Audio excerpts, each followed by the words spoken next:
Hello, I'm Judy Arter of the Assessment Training Institute in Portland, Oregon.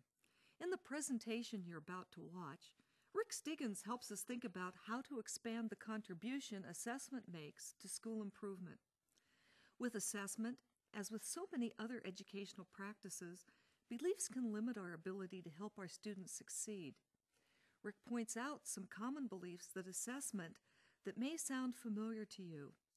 Then he describes why these beliefs about assessment have been counterproductive. That is, why they have kept us from achieving the fairness, equity, and high levels of student achievement we all strive for in standard-driven schools. If these beliefs have kept assessment from reaching its potential in school improvement, what more productive beliefs might replace them? If beliefs drive practice, as we think they do, this is a critical question, and some answers are provided as the presentation unfolds. As the mistaken beliefs are examined, consider your own organization. To what extent are the beliefs present in your own context? Have they acted as an impediment to student achievement in your schools? About halfway through this 50-minute presentation, we'll pause and give you time to consider your beliefs in greater depth. Then, after the break, Rick will offer his vision of excellence in assessment.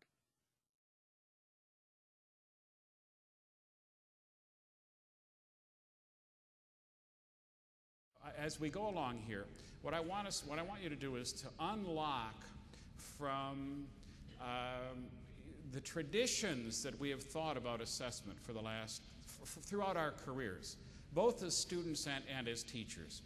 And I want us to be guided by the French novelist Marcel Proust, who instructs us that a voyage of discovery consists not of seeking new landscapes, but of seeing through new eyes. What I'm going to advocate this morning is that as a society and a school culture, we try very, very hard to begin to see assessment through new eyes. And the points that I'm going to make are basically these. If we can combine accurate assessments with effective use, the results will be astounding. Now let's begin the presentation by acknowledging the 3,000-pound elephant sitting in the middle of the room. What does it mean to leave no child behind? We all know that this is a high priority in our assessment world.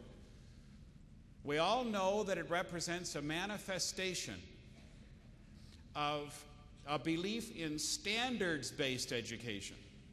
What I want us to begin with here is a deep understanding of what a profound change in the mission of the social institution called school this kind of thinking represents. Now, this isn't new thinking, this idea of standards-based education and all students meeting standards. If y'all been around for a while, and I see a few gray hairs and beards in the room, you will acknowledge that this idea of standards-based education has been coming for about 40 years in the United States in various incarnations. See, most of us grew up in schools that had the effect of leaving lots of students behind. The amount of time available to learn was fixed, 1 year per grade level. The amount learned at the end of that period of time was free to vary across students. Some learned a lot, some didn't learn very much at all. The effect of that over an extended period of time was to spread us along a continuum of achievement. At the end of high school, we captured that in a high school grade point average and therefore our rank in class. See, my point is that in that system, there were winners and there were losers. The winners were the students who finished high in the rank order. They were confident learners, optimistic. They had a strong desire to continue to win and effort to go with it. But the thing is, we need to understand that the losers in that system lived a fundamentally different reality. For them, continuous failure caused their confidence to be shaken, and pessimism and futility took over. These students often gave up in hopelessness. Some of them left school. The point is, school was accountable for providing the opportunity to learn. If students didn't take advantage of the opportunity, that was regarded as the student's problem, not the school's problem. Now, what has happened, however, is that over time, society has begun to realize that if all schools do is to produce a dependable rank order by the end of high school, the bottom third to bottom half of that rank order distribution fail to develop foundational reading, writing, and math problem-solving proficiencies required to compete in, let alone survive in, an increasingly complex and technical society. And so what society is saying is that they want us to take that broad spread of achievement and raise the floor to a certain level of competence. And they want all students to attain those levels. We call them our academic achievement standards, and they're universal across the country. We need for all students to meet those foundational standards. We used to call this mastery learning. We've in the past called it the behavioral objectives movement or the minimum competencies movement or outcomes-based education. Today we call them standards-driven schools. Our point is that if we have some students who have not yet met those standards, unlike the old days, we can't have them giving up in hopelessness. Failure, losers, giving up are no longer options. We need all students to believe that the target is within reach if they keep trying, so they'll keep trying. We need for all students to succeed. That's what it means to leave no child behind. What I want us all to understand is that this concept of behavioral objectives, minimum competencies, outcomes, and standards manifests a different vision of what a good school will be. A profound change in the mission of schools. From those that merely produce a dependable rank order by the end of high school, to those that ensure maximum competence of all students. All students will become competent readers, competent writers, competent math problem solvers. Notice that that vision does not say we'll produce merely a dependable rank order of students in terms of their writing proficiency. It's a different way of thinking about the mission of the social institution. Well, here's the problem from an assessment point of view. The assessment, evaluation, and grading procedures that we all grew up with were born and bred for the purpose of producing dependable rank order. They were born and bred to help some students succeed, but that's not the mission of a no child left behind kind of thinking. It is to help all students succeed. And that brings with it a profound change. Assessment's historic role has been to provide test scores for public accountability in the service of helping using the assessment process to drive change. What I'm going to advocate this morning is that we use the assessment process in a fundamentally different way to encourage change. And you'll see what I mean by that as we go. But let me just reveal for you in a brief history how this idea of using assessment to drive change, that verb is critical, to drive change, has played out in the United States over the last 60 years. It began back in the 1950s, 30s, 40s, and 50s with our first college admissions testing programs, which didn't remain college admissions testing programs.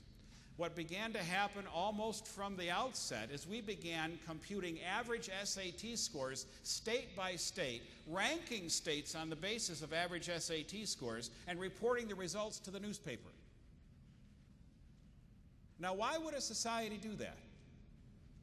Because it's based on the belief that those people who finish low in the rank order will be sufficiently embarrassed by their place in the rank order to work harder, produce better schools, and their schools will be more effective. It's the use of test scores to drive change in an accountability sense. What's most paradoxical is to understand that as this was going on, no one had any idea what the test tested and didn't test. No one had any idea how what was tested related to their local curriculum. There were very few people who had any idea what the scores meant or didn't mean. The mere fact that we were testing in this way was supposed to change something. And this wasn't just true of college admissions tests. As norm reference standardized tests took over, the same problems continued to evolve. As a result, during this time of heavy testing, no one knew what to change or how to change it. Yet somehow this was supposed to improve schools? Now watch how that has played out. It continued in the 1960s with the birth of the accountability movement that we all know and love today, as for the first time people began to question the efficacy of the American educational system. And people began to turn to test scores to defend their programs. And what they turned to were scores on norm reference standardized achievement tests in district-wide accountability-oriented testing programs. Administer the same standardized test to all students, all schools within the district, compute average scores by district, and report the results to the newspaper. Now, why would a community do that? Because that kind of public accountability would drive change, compel people to get better. In the 1970s, we added statewide testing programs. We began the decade with 3, ended the decade with 37. That number is now virtually every state. Administer the same standardized test to every school district within a state, compute average scores, and report the results to the media. Now, why would a state do that? It's the same kind of thinking over and over and over again. In the 1980s, we added a national assessment program. In the 80s and 90s, international assessment programs. Administer the same test to all students in several nations, compute average scores, and report the results to the media. Now, why would a world do that? Layer upon layer upon layer. And once a layer was in place, it was never eliminated. And then to top it all off, we passed the No Child Left Behind law, putting in place for the first time in the history of American education a national every pupil examination system. Over time, these large-scale testing practices began to feed aggressively on themselves. Testing begat more testing, begat more testing. Over the various levels and over the decades, we have to have spent billions in the service of producing dependable results at all these levels. See, the problem is there's no way the benefits of this testing have matched the costs of conducting them. As a matter of fact, some contend that there have been no benefits, and others contend that there's been significant damage done. The point is, after billions of dollars in 60 years, at best we have uncertain results. I just wonder what would have happened over the decades if we had been able to balance the effective use of good quality classroom assessment with our standardized testing. I wonder what would have happened if we had built an environment conducive to the effective use of assessment to support student learning. I wonder what would have resulted if we had been able to help those students who weren't doing well and not just label them. See, my point is we know how to do that. It's just that we've really not implemented those instructionally helpful assessment procedures in the past. Now, my point here is not to use that as a basis from which to say, let's stop testing. If they're good quality assessments, used in the right way, they can help. And I'll show you in a few minutes how we weave that into our thinking at the Assessment Training Institute about what role they might play. But I want to address a different question, a different topic, and that is, how is it that we could come through 60 years of layer upon layer of this kind of thinking and have it not have impacted? What is it about that progression that has kept it from having a profoundly positive impact? And I think I have a set of answers to that question, and that's why I'm here this morning, and this is what I wanted to share with you. I think that entire progression has been based on a mistaken set of beliefs about what role assessment can play or how to use it in the service of school improvement.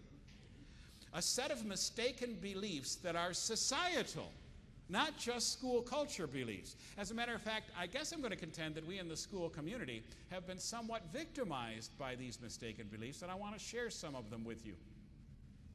One mistaken belief that this progression is based on is the belief that high-stakes tests are good for all students because they motivate students to learn. Ladies and gentlemen, that belief is fundamentally wrong.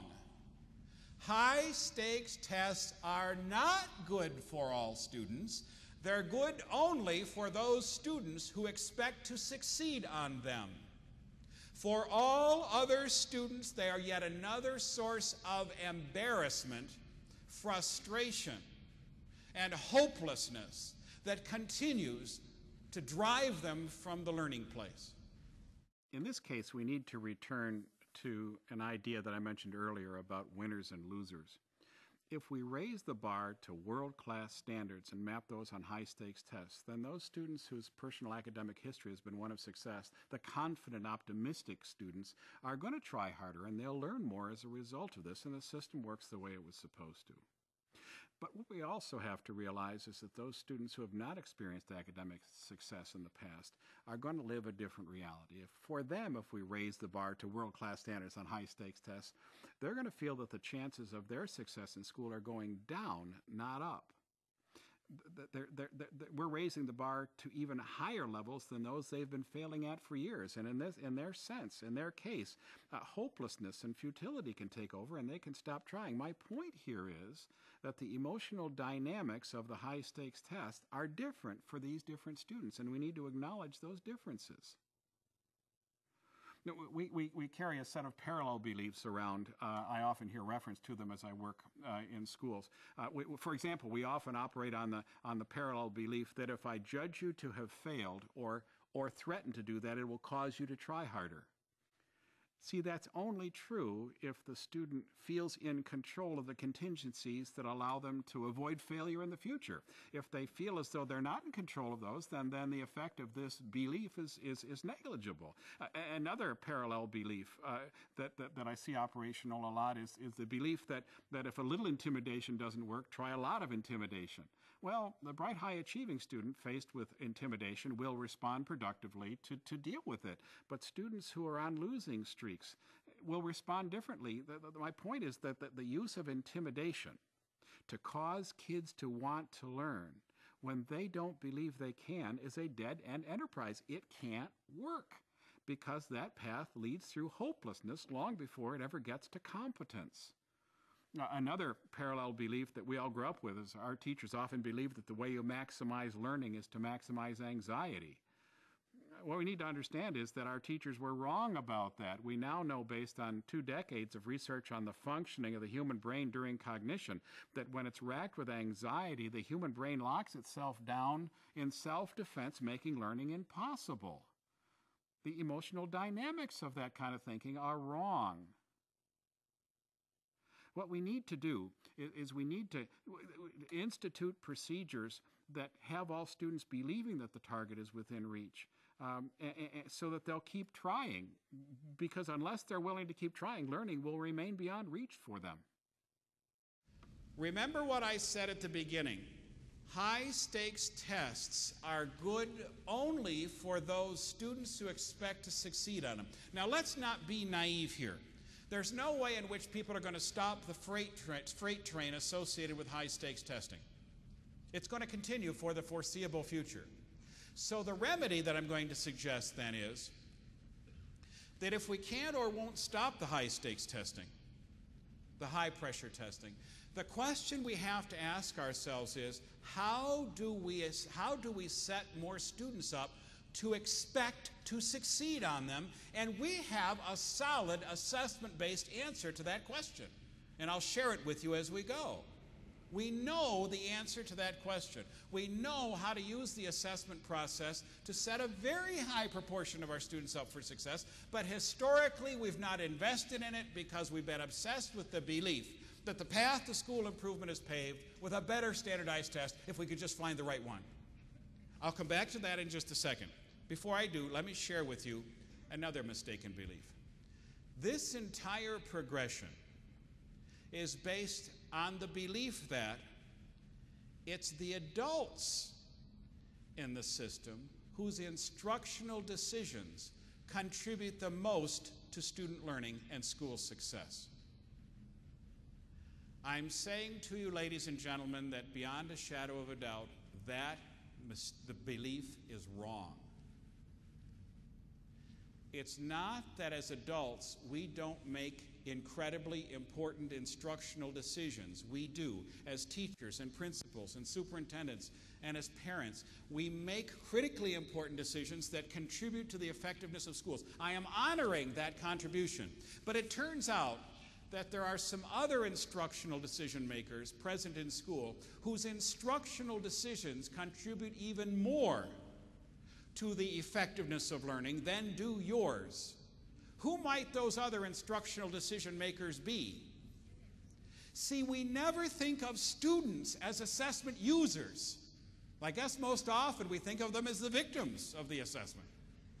But they are incredibly important instructional decision makers. What are some of the decisions that kids make based on evidence of their achievement that they get from us, not just once a year, but every 3 to 4 minutes in the classroom, that might influence the quality of their learning? They're deciding whether I'm capable of learning this stuff or just too stupid. They're deciding whether the learning is worth the effort that it's going to take to get it. Do you understand that depending on how they come down on those kinds of decisions, we may or may not ever enter into influencing their learning lives? If they come down on the wrong side of those issues, we become incapable of helping them. My point is that students represent critically important instructional decision makers whose instructional decisions, whose uses of assessment we have acknowledged nowhere in our assessment legacy. But we know how to do that. See, we know how to build assessment environments that honor the information needs of all assessment users and not just the big ones. But let me continue with this set of mistaken beliefs. As I look at this progression, what I see is a manifest belief that the most important instructional decisions are the ones that are made once a year. Now, let me backpedal quickly and say I know nobody believes that it's only once a year decisions that influence the quality of learning. I acknowledge that. But look, ladies and gentlemen, this is where we have spent our money. Assessments that happen once a year. I submit to you, therefore, prima facie evidence of a nation that believes that if you invest your money here, you get the most results. If we had believed that other instructional decision frequencies were important, that other assessments that happen more frequently are important, we would have invested in them, but we didn't. Billions of dollars over 60 years in the service of this agenda. I'm saying to you, this is wrong. How many of y'all are teachers? Raise your hands. How often do you make decisions about how to interact with your kids? Are you doing that about once a year, are you? How about every 3 to 4 minutes? Is it any wonder, therefore, that a once-a-year assessment is not likely to exert much influence on what happens in the classroom day to day? And kids are making those decisions that they make also every 3 to 4 minutes, not once a year. Heck, they don't even know what those scores once a year mean. Recently, schools have begun to realize that more frequent assessment would be helpful, and so we're seeing people turning to short cycle assessments or common assessments or benchmark tests, testing student mastery of standards more frequently along the way so as to identify standards that are not being met by large numbers of students or individual students who are having difficulty. And identifying those power standards and needful kids is a really good idea. It's helpful, and we should continue to do that as far as it goes. But my point here is that more frequent summative assessment is not formative assessment. Identifying the problem doesn't fix it. Besides, what if those more frequent assessments are of poor quality, are focused at the wrong level of specificity? What if the results are misunderstood by the users or miscommunicated? When those problems come up, no matter how frequent the assessment, it's wasted and can be harmful. See, the thing is, it's not just about testing, no matter how frequently it happens. It's about how we use the assessment process and its results to help kids. The remedy that I want to suggest in this case is that we build our assessment systems in a way that both honor those critically important instructional decisions that are made once a year, and they are legion, and also honor the instructional decision makers who use assessment every 3 to 4 minutes. We know how to build those systems. One more mistaken belief. As I look at this progression and as I think about what's been evolving in the United States over the last 60 years, what I see beyond a shadow of a doubt is a system built on the belief that teachers and administrators don't need to understand the principles of sound assessment. What happened was that 60 years ago, we separated assessment from instruction. We said, teachers, you teach, and you don't need to know anything about assessment. Measurement people, you test, and you don't need to know anything about teaching. The counter-belief has to be that everyone involved in the system absolutely must understand the difference between sound and unsound assessment practices, because those practices are going to need to come into play continuously in supporting and encouraging the learning of kids. See, this becomes more and more critical the more standards-driven schools become. It's not possible to help kids make continuous progress toward higher standards unless both those students and their teachers have continuous access to dependable, to high-quality evidence of student learning along the way, coming from high-quality classroom assessments. Besides, as I look back, I wonder what would have happened over the last 60 years of standardized testing if we had provided school leaders with the assessment understandings they need to know how to use those assessment results productively. I'm quite certain if we had provided them with that ability, we would be able to show a much stronger relationship between having conducted standardized tests and student learning than we're able to show today. We have been living an assessment legacy in which we as educators are forced to see assessment most often as a compliance issue. We administer the statewide test because we have to. We report our results on the No Child Left Behind testing because we have to. This is the use of assessment in a compliance mode, not in a pedagogical mode. In addition, it's a legacy over the last 60 years that fundamentally disregards the information needs of some of the most critically important instructional decision makers. It's a legacy in which we use assessment in ways that destroy the motivation of as many students as they help.